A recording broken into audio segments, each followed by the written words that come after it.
The guitar is a 1975 Martin D-28.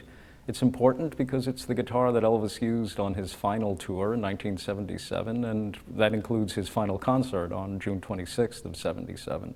This instrument was discovered in a closet upstairs in Graceland in 1982, as it was the only D-28 in his possession. The road manager also provided some corroborating evidence, and of course this photographic evidence that tells us pretty clearly this is it.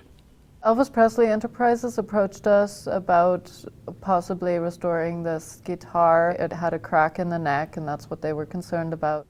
I did a little bit more of an examination. I saw the crack, and there's also a split in the soundboard and 2 splits next to the end pin. And the split in the soundboard was actually opened a little bit, so I filled that with a little shim, and I'm going to glue the splits in the sides as well, just to stabilize those cracks because they might open. They were a little bit concerned with an old repair that's underneath the pick guard. There was also adhesive next to and on the pick guard. I've glued the neck to stabilize it, and now after the neck has been glued, strings can be replaced on the instrument. In conserving musical instruments, we try to make the object understandable, and if there's distractions that would just draw your eyes to it, and we try to reduce the impact of that so that you can just see what the object is like and not focus only on the damage. That it's Elvis Presley's guitar, I kind of remove myself from that a little bit just so that I can actually do the work.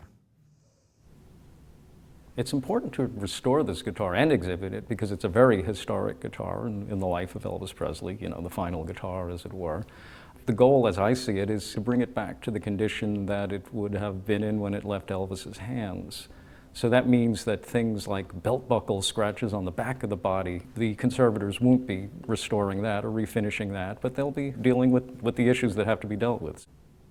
There are a couple of interesting marks and blemishes on the guitar. We all know that he was quite a showman, often used the guitar as a prop as much as he did an instrument. And there's some very interesting wear on the back of the neck up near the headstock. The finish is worn away in such a way that obviously isn't finger wear. So what we think has happened is that in concert, his guitar strap would slip part of the way down the neck, and that's what scratched the finish away. Also the cracks on either side of the strap pin, which to me indicates that somebody did some pretty good tugging on the guitar strap, along with the belt buckle and scratches on the back. And if one thinks of the big old belt buckles that Elvis wore in this period, it's pretty obvious to work out what happened. This is going to be a great opportunity for people in the Phoenix area, and indeed people from all over the country and the world, to view this Elvis guitar in the context of an overall exhibit devoted to Elvis Presley that really deals with his time in the Army, his film career, and the comeback phase, which includes the final tour.